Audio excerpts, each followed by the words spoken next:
Le Seigneur soit avec vous. Et avec votre esprit. Évangile de Jésus-Christ selon saint Luc. Gloire à toi, Seigneur. En ce temps-là, Jésus disait à ses disciples : Un homme riche avait un gérant qui lui fit dénoncer comme dilapidant ses biens. Il le convoqua et lui dit : Qu'est-ce que j'apprends à ton sujet ? Rends-moi les comptes de ta gestion, car tu ne peux plus être mon gérant. Le gérant se dit en lui-même : Que vais-je faire puisque mon maître me retire la gestion ? Travailler la terre ? Je n'en ai pas la force. Mendier ? J'aurai honte. Je sais ce que je vais faire pour qu'une fois renvoyé de ma gérance, des gens m'accueillent chez eux. Il fit alors venir un par un ceux qui avaient des dettes envers son maître. Il demanda au premier : Combien dois-tu à mon maître ? Il répondit : 100 barils d'huile. Le gérant lui dit : Voici ton reçu. Vite, assieds-toi et écris 50. Puis il demanda à un autre : Et toi, combien dois-tu ? Il répondit : 100 sacs de blé. Le gérant lui dit : Voici ton reçu, écris 80. Le maître fit l'éloge de ce gérant malhonnête, car il avait agi avec habileté. En effet, les fils de ce monde sont plus habiles entre eux que les fils de la lumière. Eh bien moi, je vous le dis, faites-vous des amis avec l'argent malhonnête, afin que le jour où il ne sera plus là, ces amis vous accueillent dans les demeures éternelles.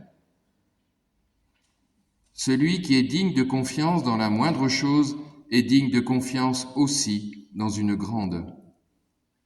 Celui qui est malhonnête dans la moindre chose est malhonnête aussi dans une grande. Si donc vous n'avez pas été digne de confiance pour l'argent malhonnête, qui vous confiera le bien véritable ? Et si, pour ce qui est à autrui, vous n'avez pas été digne de confiance, ce qui vous revient, qui vous le donnera ? Aucun domestique ne peut servir deux maîtres. Ou bien il haïra l'un et aimera l'autre, ou bien il s'attachera à l'un et méprisera l'autre. Vous ne pouvez pas servir à la fois Dieu et l'argent. Acclamons la parole de Dieu. Louange à toi, Seigneur Jésus.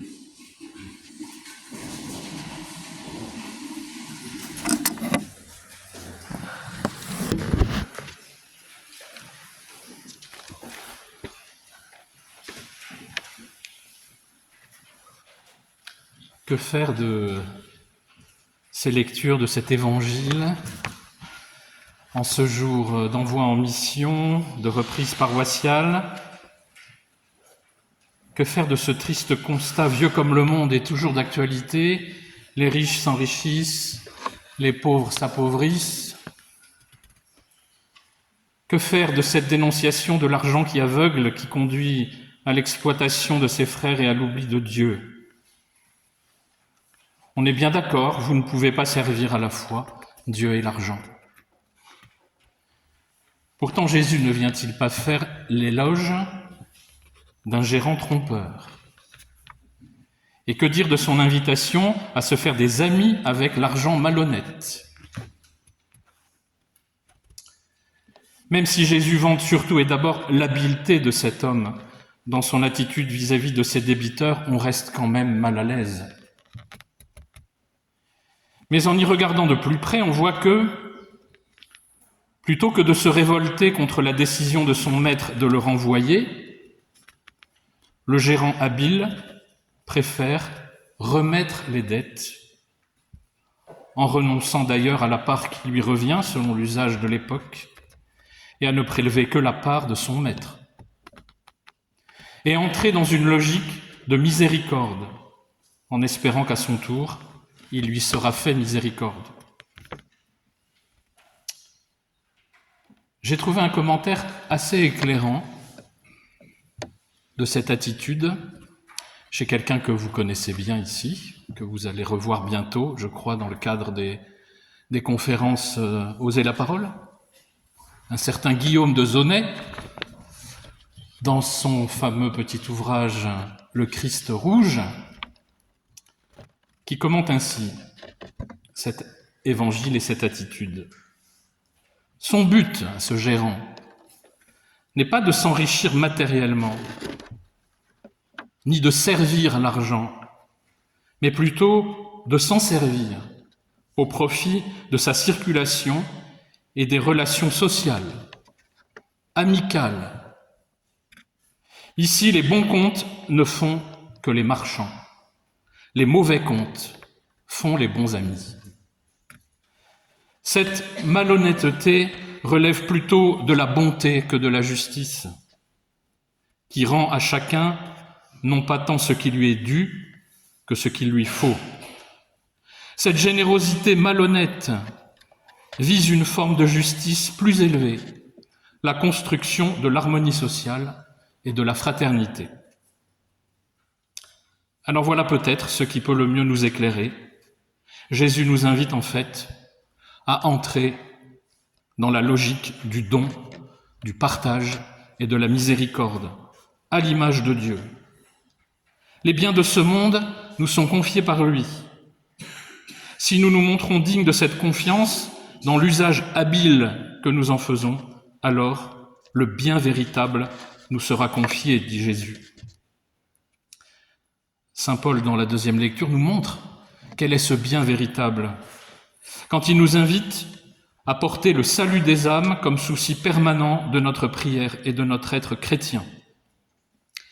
Si Paul exhorte à prier pour ceux qui assument des responsabilités dans le monde, c'est pour qu'ils ne perdent jamais de vue la finalité ultime de toute action humaine, qui est de conduire à Dieu, Dieu qui veut sauver tous les hommes, Dieu qui est celui qui est la plénitude de la vérité.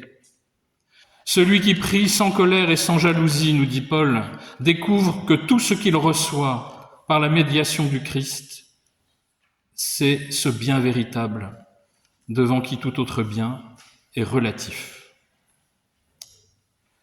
C'est donc bien notre participation à la vie divine que nous devons viser en usant habilement des biens que Dieu nous confie, y compris celui de la prière, celui du service de la communauté, pour le PP d'aujourd'hui, en user habilement, c'est-à-dire en les partageant, comme le gérant de la parabole. C'est le seul pouvoir que nous ayons sur eux.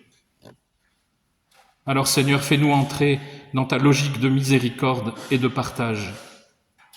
Car si nous n'usons pas des biens que tu nous confies en vue du service de la charité, ils ne tarderont pas à s'imposer à nous en maîtres et à nous rendre esclaves ou tyrans. Vous ne pouvez pas servir à la fois Dieu et l'argent. Puissions-nous accueillir ces paroles comme un encouragement à te choisir, toi, comme sens et finalité de tout ce que nous avons à être et à vivre ensemble. Amen.